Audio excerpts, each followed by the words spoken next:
Where'd you guys come from? We live in town, St. Louis. And you're looking for tickets to the KU game? We are. Can't find any anywhere? Well, I'm sure I could. Big KU fans, huh? Huge. Oh my gosh.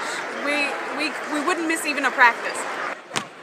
I got him. Wait, I got him right there. Oh, I got my boy. You sure it's enough?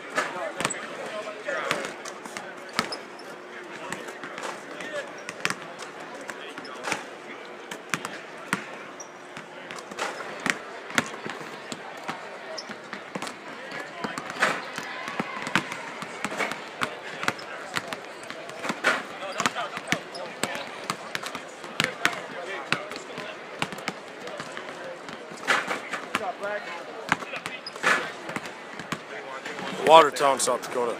What's your name? Logan Gabriel. Logan.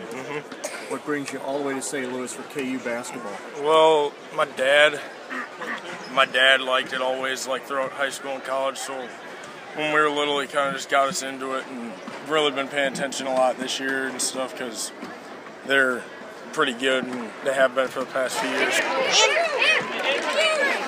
Mr. Wiggins.